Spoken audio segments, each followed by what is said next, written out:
continuando a nossa mostra, né, dos bastidores da Clínica Rejuvense, estamos aqui no facial, onde depois da avaliação é onde é o primeiro passo, que é limpeza de pele, revitalização na pele, tratamentos como esse, que depois de ter feito uma limpeza de pele, a Catiele, a esteticista Catiele, está aplicando um laser infravermelho longo LED, que é a base de luzes. Essa luz agora está promovendo uma hidratação profunda, revitalizando a pele e despertando assim o colágeno, melhorando o colágeno dessa pele.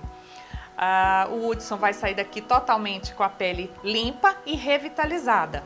Ao lado nós estamos tendo uma limpeza de pele, onde é uma pele acneica com cravos e algumas espinhas que então está sendo retirado através da limpeza de pele. Então lembrando que é muito importante você dar essa sequência de tratamentos, porque uma limpeza de pele, ela não é simples uma limpeza de pele, ela é um tratamento, onde ela vai tirar impurezas, vai tirar células mortas e cravos, que são comedões que vai ficando e proliferando pela pele.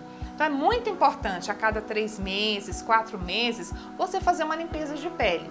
Quem precisa de um tratamento, é necessário uma sequência de 3 a 6 sessões para retirada de cravos e mesmo tratamento de acne. Lembrando que, dependendo desse estado da pele com acne, nós então caminhamos para um dos nossos dermatologistas, que é onde é feito um tratamento em consultório e é feita a sequência aqui, com limpeza de pele e tudo mais.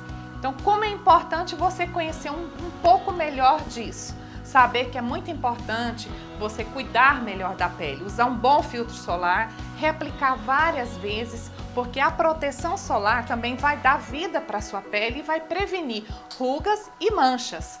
Então eu gosto de dar essas dicas e outra coisa que é muito importante, não compre filtro solar porque alguém falou. Olha a indicação, olha a questão da marca, se ela é confiável, reaplicar de 3 a 4 vezes por dia, porque aqui ó, o Hudson já vai sair, além da pele tratada, ele já vai sair da pele, com a pele protegida, porque a Catiele vai aplicar uma proteção solar nessa pele, tá certo? Então, vamos continuar então daqui mais alguns dias, nós vamos apresentar outra área de tratamento.